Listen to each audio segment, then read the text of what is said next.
تاریخ لکی چې د جناب رسول الله صلی الله علیه وسلم په زمانہ کې نبی علیہ السلام په لار باندې را روان دی. په لار کې یو زنانه د بوډۍ غونتا او هغه بوډۍ زنانه په سر باندې پندوکې خودره او روانه ده. نبی علیہ السلام چې زنانه ولیدا پندوکې په سر باندې ده، نبی علیہ السلام ورنږدې شو. مشره زنانه و بوډۍ پندوکې ته واغېست او په خپل سر مبارک باندې کېښوده. هغه سر چې هغه د الله د کتاب د هغې مجمع وه، هغه سر مبارک چې هغه د الله د دین مجمع وه، د هغې سوچونه او د هغې فکرونه په هغې کې د امت فلاح وه. په هغه سر مبارک باندې پندوکې پروت دی، سامان دی، وړوکې غونته بستره ده پکې، چانک دی پکې، پیالی ده پکې، کنډول دی. بوډۍ راغیستی دی په سر باندې او روانه ده. په لار باندې چې څه لږ مزل وکړ نو دا بوډۍ هم روانه ده او نبي علیه السلام هم ورسره په سر پنډوکې ایښودی دی او روان دی. نبی علیہ السلام تی آخر تپوس کئی چی بوڑائی زخم تا سر روانیم ستا سامان ما پا سر بانی پندو کے خو دے دے. خدا را تو ہوایا چرت زی اگا بوڑائی ورطوئی چی بچی ډیرو خیار زوان راتا لگی، ډیرو خیار زوان راتا لگی. خدا زه چې کوم خوا روانه یم او د څه د وجې روانه یم نو هغه درته زه ویم او دا ښه دی چې تپوس دې وکړه،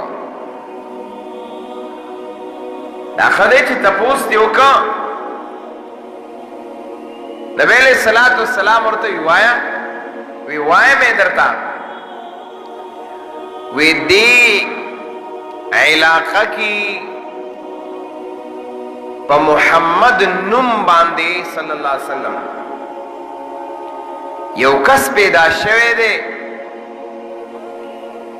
او آغا دا خبره کوي چې تاسو نو ټول خدایان پرېږدئ د یو خدای عبادت کوئ او خلک یې په ګمراهۍ راړولی دی،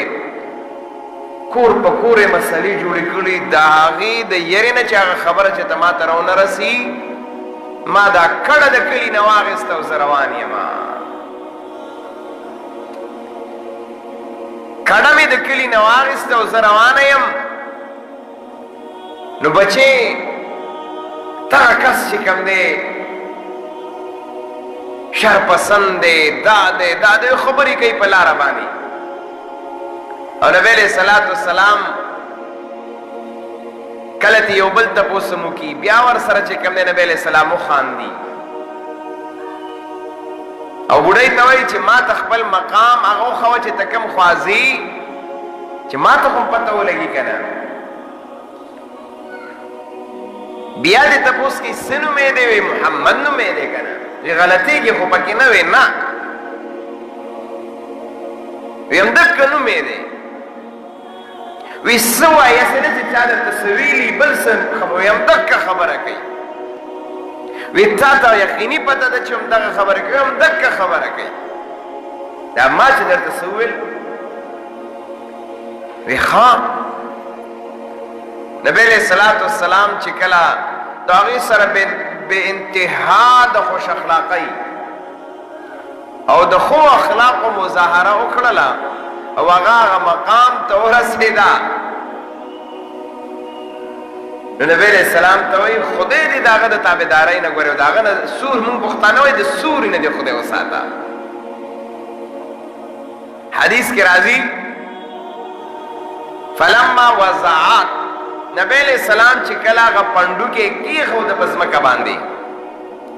نبی علیہ الصلوۃ والسلام ورته وی ابي زه ته یو خبره نه کومه زما به مانی وی ولنا ستا به څنګه نه منم ته دومره بهترین جوانی دومره خوش اخلاقی پتا کې دومره صفات دي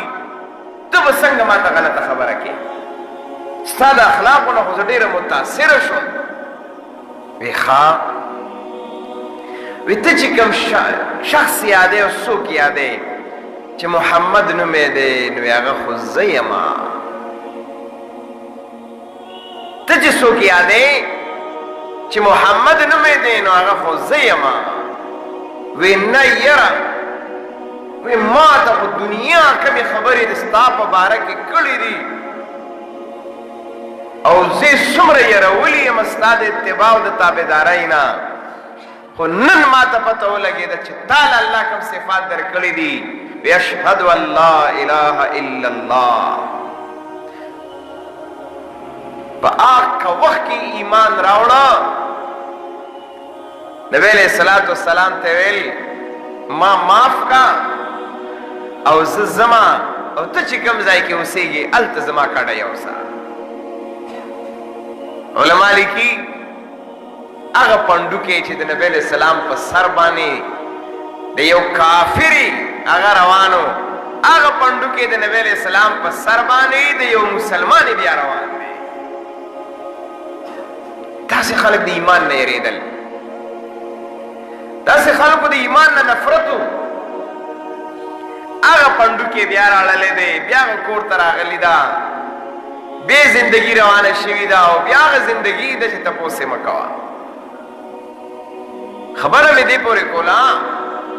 چې داسې یو زمانه وه چې د ایمان نه دومره نفرت و د پیغمبر نه دومره نفرت و چې د هغې د لاسه زنانو کډې اخیستې چې ایمان نه بچ شو د پیغمبر د تابعدارۍ نه بچ شو د ده الفاظ وانه ورو